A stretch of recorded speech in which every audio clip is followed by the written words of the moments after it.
ನಮಸ್ತೆ, welcome to Sonu special. ಇವತ್ತು ಮನೆಯಲ್ಲೇ ತುಂಬ ಸುಲಭವಾಗಿ ಪಾಪ್ಕಾರ್ನ್ನ ಯಾವ ರೀತಿ ಮಾಡೋದು ಅಂತ ನೋಡ್ಕೊಳ್ಳೋಣ ಬನ್ನಿ.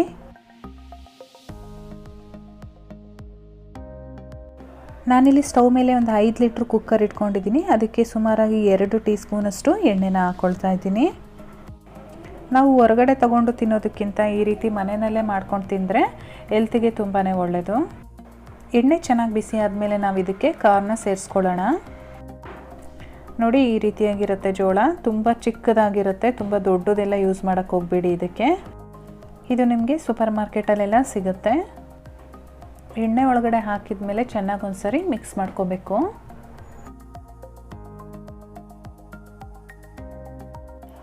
ಫ್ರೆಂಡ್ಸ್, ಇದನ್ನು ಮಾಡಲಿಕ್ಕೆ ಒಂದು 5 ನಿಮಿಷನೂ ಟೈಮ್ ತೊಗೊಳಲ್ಲ, ಅಷ್ಟು ಬೇಗ ಆಗುತ್ತೆ.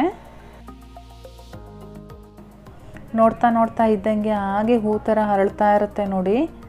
ನೋಡಿ ಕಾಣಿಸ್ತಾ ಇದೆ ಅಲ್ವಾ? ಈ ಟೈಮಲ್ಲಿ ಬೇಗನೆ ಉಪ್ಪು ಮತ್ತು ಖಾರ ಎರಡನ್ನೂ ಸೇರಿಸ್ಕೊಂಡು ಮಿಕ್ಸ್ ಮಾಡಿಕೊಂಡು ಒಂದು ಲಿಡ್ ಕ್ಲೋಸ್ ಮಾಡಿಬಿಡಬೇಕು. ನಾನಿಲ್ಲಿ ಇದಕ್ಕೆ ಒಂದು ಅರ್ಧ ಟೀ ಸ್ಪೂನ್ ಉಪ್ಪು, ಒಂದು ಅರ್ಧ ಟೀ ಸ್ಪೂನ್ ಖಾರದ ಪುಡಿ ಸೇರಿಸ್ಕೊಂಡಿದ್ದೀನಿ.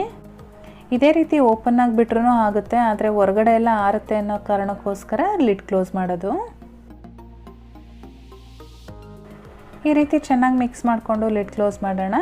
ಲಿಡ್ ಮೇಲೆ ವಿಷಲ್ ಏನೂ ಹಾಕೋದು ಬೇಡ, ಖಾಲಿ ಬಿಡಬೇಕಾಗುತ್ತೆ. ಹಾಗೆ ಜಸ್ಟ್ ಕ್ಲೋಸ್ ಮಾಡಿ ಅಷ್ಟೇ.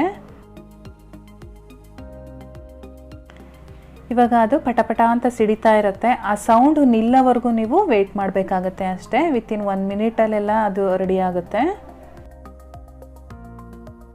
ಈಗ ಆ ಸೌಂಡ್ ಎಲ್ಲ ನಿಂತೋಗಿದೆ. ನಾನು ಲಿಡ್ ಓಪನ್ ಮಾಡ್ತಾ ಇದ್ದೀನಿ. ಬನ್ನಿ ನೋಡೋಣ ಹೇಗಾಗಿದೆ ಅಂತ. ವಾವ್, ನೋಡಿ, ನಾನು ಹಾಕಿದ್ದು ಅರ್ಧ ಕಪ್ಪು, ಇಟ್ಟಿರೋದು 5 ಲೀಟ್ರ್ ಕುಕ್ಕರು. ಎಷ್ಟಾಗಿದೆ ಪಾಪ್ಕಾರ್ನು ಅಂತ.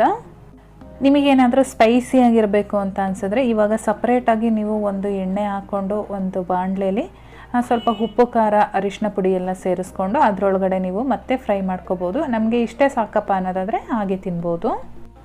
ಇವತ್ತು ಮಾಡಿರೋ ಈ ರೆಸಿಪಿ ನಿಮಗೆ ಇಷ್ಟ ಆಗಿದ್ರೆ ದಯವಿಟ್ಟು ಲೈಕ್ ಮಾಡಿ, ಶೇರ್ ಮಾಡಿ, ಕಾಮೆಂಟ್ಸ್ ಮಾಡಿ. ಹಾಗೆ ನನ್ನ ಚಾನಲ್ನ ಸಬ್ಸ್ಕ್ರೈಬ್ ಮಾಡ್ಕೊಂಡಿಲ್ಲ ಅಂದರೆ ಈ ಕೂಡಲೇ ಸಬ್ಸ್ಕ್ರೈಬ್ ಮಾಡ್ಕೊಳ್ಳಿ. ನಾನು ಮತ್ತೆ ನಿಮಗೆ ಇನ್ನೊಂದು ಈಸಿ ರೆಸಿಪಿಯೊಂದಿಗೆ ಸಿಗ್ತೀನಿ. ಅಲ್ಲಿವರೆಗೂ bye bye, take care, thank you for watching.